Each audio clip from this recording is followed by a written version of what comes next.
ജോൺസന്റെ അഭിപ്രായത്തിലേ ഇപ്പൊ നമ്മുടെ ഇന്ത്യയിൽ കയറി വന്നുകൊണ്ടാണ് നമ്മൾ അറ്റാക്ക് ചെയ്തിട്ടുള്ളത്.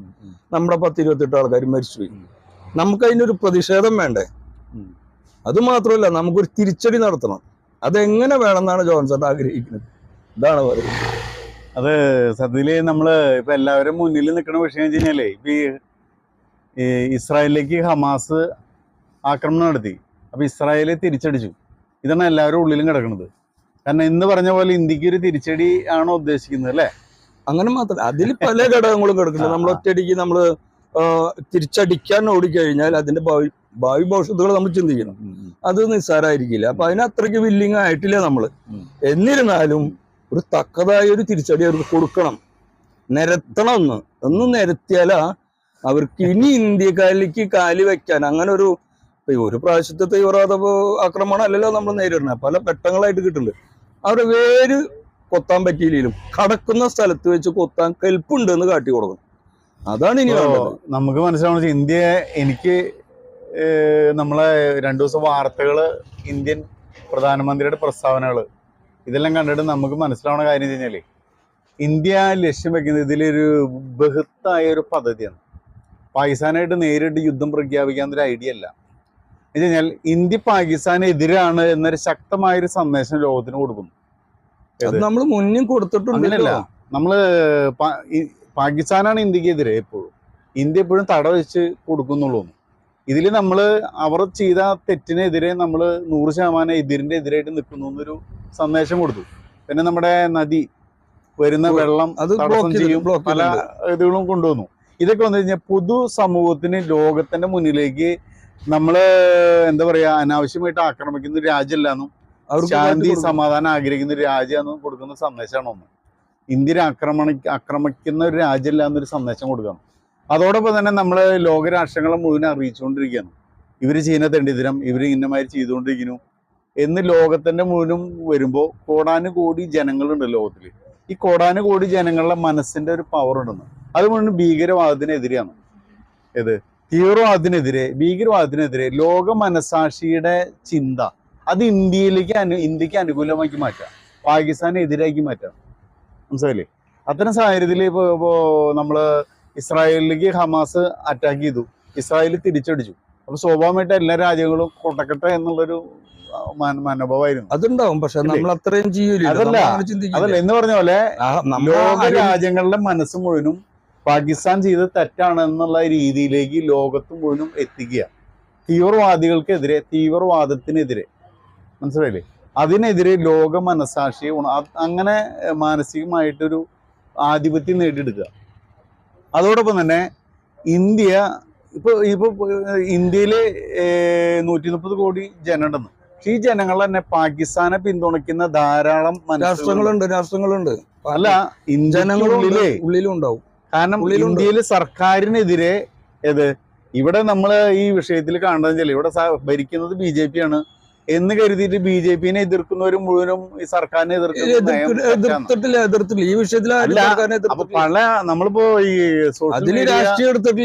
സോഷ്യൽ മീഡിയ പ്ലാറ്റ്ഫോമുകള്, ഓൺലൈൻ മാധ്യമങ്ങളൊക്കെ നോക്കി കഴിഞ്ഞാല് അടിയിൽ വരുന്ന കമന്റ്സുകളുണ്ട്. ഈ കമന്റ്സുകൾ മുഴുവൻ പാകിസ്ഥാനെ സപ്പോർട്ട് ചെയ്യുന്ന രീതിയിലാണ്. അതൊരു വിഭാഗം ഉണ്ട്. പക്ഷെ അങ്ങനെയല്ല, സർക്കാരിനെ അപ്പൊ രാഷ്ട്രീയവൽക്കരിച്ചിട്ട് കാണില്ല. ഞാൻ പറഞ്ഞേ, അപ്പോ നമ്മുടെ രാജ്യത്തിന്റെ അകത്തുനിന്ന് തന്നെ മാനസികമായിട്ട് ഈ പാകിസ്ഥാനും അല്ലെങ്കിൽ ഈ സർക്കാരിനെതിരെ പിന്തുണയ്ക്കുന്ന വിഭാഗങ്ങളുണ്ട്. അതിപ്പോ ജോൺസേട്ടാ എന്റെ അറിവിൽ വെച്ചിട്ട് ഈ തീവ്രവാദികളെ സപ്പോർട്ട് ചെയ്യുന്ന ആളുകാർ കേരളത്തിൽ തന്നെ ഉണ്ട്. നമ്മൾ കണ്ടു കഴിഞ്ഞു അതൊക്കെ. കേരളത്തിൽ അപ്പോ കടിയന്റെ വീടൊക്കെ ഇത്തരം ആളുകളുണ്ടെന്ന്. അപ്പൊ ഇത്തരം ആളുകൾ കമന്റ്സ് ഇടുന്നു. നമ്മൾ ഈ സോഷ്യൽ മീഡിയ കമന്റ്സ് ഇടുമ്പോൾ കാര്യമാണ്. ഇവര് അങ്ങനെ ഒരു കമന്റ്സ് അവരെ മനസ്സ് രാജ്യത്തിനെതിരാണ്. അതുണ്ട്. അതാണ് അവർക്ക് ഇത്തരം ആളുകളെ തുറന്നു കാണിക്കുന്നതിനും ഈ വിഷയം മുഴുവനും മനസ്സിലാക്കിയിട്ട് ഇന്ത്യക്ക് എതിരെ നിൽക്കുന്ന ആളുകൾ, രാജ്യത്തിനകത്ത് നിൽക്കുന്ന ആളുകൾ, രാജ്യത്തിന് പുറത്ത് നിൽക്കുന്ന ആളുകൾ, ഏതൊക്കെ രാജ്യങ്ങൾ ഇന്ത്യയെ പിന്തുണയ്ക്കുന്നുണ്ട്, ഏതൊക്കെ രാജ്യങ്ങൾ ഇന്ത്യയെ എതിർക്കുന്നുണ്ട്. അതോടൊപ്പം തന്നെ ഇന്ത്യക്കുള്ളില് ആരൊക്കെ ഇന്ത്യയെ പിന്തുണ. ഇപ്പൊ ഈ ഒരു എന്താ പറയാ, ആസാമിലുള്ള MLA പരസ്യമായിട്ട് രംഗത്ത് വന്നു. പല രാഷ്ട്രീയ നേതാക്കളും പല വ്യക്തികളും പരസ്യമായിട്ട് നിർണായകമായ ഒരു ഘട്ടം വരുമ്പോ സർക്കാരിന്റെ സുരക്ഷാ പിഴവാണ് ഏറ്റവും വലിയ കാര്യമായിട്ട് ചർച്ച ചെയ്തുകൊണ്ടിരിക്കുന്നത്. അതിന്റെ അർത്ഥം ഈ ഭീകരന്മാര് വന്ന് ഇവിടെ ആക്രമിച്ചതോ ഈ 28 ആളെ കൊന്നതല്ല പ്രശ്നം, സർക്കാരിന്റെ വീഴ്ച. അപ്പൊ അത് ഭയങ്കര ചർച്ചയാക്കി മാറ്റാന്ന്. അതിന്റെ അർത്ഥം അവരുദ്ദേശിക്കുന്നത് അവരെ ലക്ഷ്യം കഴിഞ്ഞാൽ സർക്കാരിനെ ദുർബലപ്പെടുത്തുക എന്നുള്ളതാണ് അതിന്റെ അർത്ഥം. അല്ല, അത് അവർക്ക് ചിന്താഗതി മോശമാണ്. അത് അല്ല, ആ ചിന്താഗതി ശരിക്കും പറഞ്ഞു കഴിഞ്ഞാൽ അത് ശത്രു ഇന്ത്യ നിലപാടെടുക്കുന്നത് പാകിസ്ഥാനെതിരെയാണ്. അത് പാകിസ്ഥാനെ സഹായിക്കുന്ന രീതിയിലാണ് അത് വരുന്നതെന്ന്. അപ്പൊ ഇന്ത്യക്കുള്ളില് മാറ്റി ഇത് ഇന്ത്യയിലുള്ള ഒരു വാർത്ത വരും, അത് ലോകം മുഴുവൻ സ്പ്രെഡ് ആവും. അപ്പൊ ഇന്ത്യക്കുള്ളിൽ തന്നെ ഇത്തരം വിഷയങ്ങൾ വരുന്നു എന്ന് പറയുമ്പോൾ അത് സ്വാഭാവികമായിട്ട് അത് ഇന്ത്യയുടെ സർക്കാരിന്റെ ബലക്കുറവായിട്ട് കാണുന്നു. മനസ്സിലായില്ലേ? അപ്പൊ അത്തരം അവസ്ഥ വരുമ്പോ നമ്മള് പാകിസ്ഥാനെ ആക്രമിച്ചു എന്ന് കരുതി കഴിഞ്ഞാൽ ഇന്ത്യയിലുള്ള ആളുകൾ എതിരായിട്ട് പറയും. ഇത് സപ്പോർട്ട് കൊടുക്കുകയാണെങ്കിലേ നമ്മൾ ഈ സോഷ്യൽ മീഡിയയിൽ നമ്മുടെ ഫേസ്ബുക്ക് ആണെങ്കിലും മറ്റേ ഓൺലൈൻ മാധ്യമങ്ങൾ നോക്കിയാലേ പല ചാനലുകളും ആളുകളുണ്ടല്ലോ, കമന്റ്സുകൾ നോക്കി സപ്പോർട്ടുകളാണ്. ഇവിടെ ഭരിക്കുന്നത് BJP ഭരിക്കുന്നതുകൊണ്ട് ഇന്ത്യക്കെതിരെ ഇവര് വരുന്ന രീതിയിൽ വരുന്നത് വിഷയം വരുമ്പോ പറഞ്ഞു കഴിഞ്ഞാൽ അപ്പൊ സ്വാഭാവികമായിട്ട് സർക്കാർ ഇതൊക്കെ വീഴ്ചകൊണ്ടിരിക്കുകയാണ്. ഇസ്രായേലില് അവിടത്തെ ഭരിക്കാൻ ഭൂരിപക്ഷം ഇല്ലാത്ത ഗവൺമെന്റ്, ആ ഗവൺമെന്റ് ആണ് പഠിച്ചത്.